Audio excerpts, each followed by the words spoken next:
Hello submarine friends. Turns out I'm quite far ahead of schedule.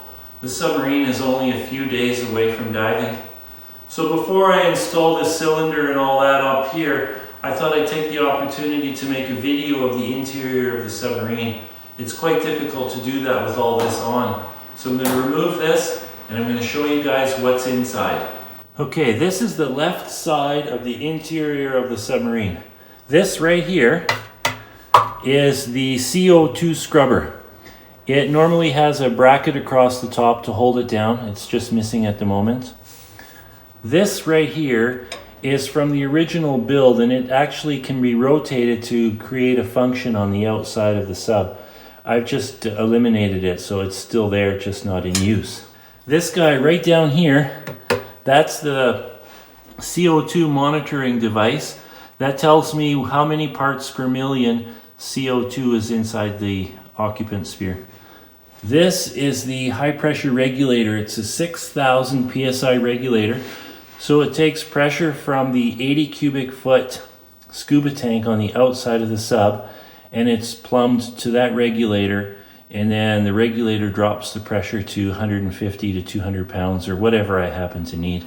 Then the valve with the blue handle, that's the valve that sends air to the main ballast tanks. Those are the two big white tanks on each side of the sub. The stainless steel valve to the right of that, that's the high pressure inlet valve. So if I have a leak of any sort, I just shut that valve off, and it's a 6,000 psi rated valve. It of course is connected to the 80 cubic foot high pressure tank outside the sub. Now I pump the tank up myself with my own Cornelius compressor, so it's plumbed directly to the tank. There's no valve on the tank. So I have the hose disconnected right now, and this is the hose right here. So that hose connects to right there. I just disconnect it to fill the tank with high pressure air. So the big plastic box right here, that's the electric management system. That's where all the power comes into that box and then is distributed wherever it needs to go. And also the reversing contactors are in there for the thruster motors. Okay, this is the right hand side of the submarine, so to the right of the pilot's seat. And the three aluminum tanks are the oxygen supply tanks.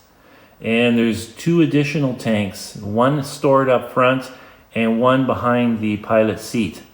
The yellow tank on top, that's my emergency air. The orange valve to the top right one, well, both the orange valves, they're ballast control valves, so that's what sends air into the ballast to raise the sub. You'll notice on the bottom there's a regulator with a needle valve and a little ball that goes up and down. That's a precise metering device so that I can flow oxygen in at a precise rate. The top oxygen tank, it has a pediatric regulator on it, and I can just use that for when I'm switching out tanks so that I don't shut the oxygen supply off completely for tank changes. So the little device that blinks once in a while there, that's an oxygen alarm. That tells me if the oxygen is too high or too low. Works terrific too. So then there's my altimeter. That's very important for monitoring the internal pressure. That's really the heart and soul of the life support system, really. The little guy right here, that is a PWM speed control for the electric arm. That's what gives the arm superior control. Like you can run the arm so slow and accurately because of the speed control. And it's a fully electric arm, of course. So the four switches to the right control the arm. The missing switch is for the headlight. And the left switch controls the scrubber. So that is the right side of the interior. The back here, there is a red top AGM Optima battery. You can have this battery inside the submarine because it doesn't off gas. So it's perfect. And all it does is feed power to the scrubber and the front light. So very low demand. You need the scrubber to last 72 hours, so it really should have its own battery supply. So the main batteries are in a battery pod at the back of the sub. This guy right here, I have the controls for the sub on a cord, and that's because It's more comfortable to sit in the sub and just have that on your lap or wherever you feel like it. And it just makes it nicer. So the 3 switches on the top control the thrusters, forward, reverse, and vertical.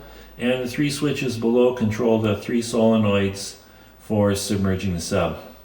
Okay, so that was the interior of the submarine. You can see that it's very simple and very sparse. I am a huge believer that a submarine, especially a submarine you build yourself, should only have what it absolutely has to have. Anything else, you're just asking for trouble, breakdowns, and you lose reliability. Again, simple is best. Now I am adding 2 more devices to this, and one is a depth sounder so I know how far the bottom is below the submarine, and that helps to prevent me from crashing into the bottom. So the next video hopefully will be a diving in the pool video. Ciao.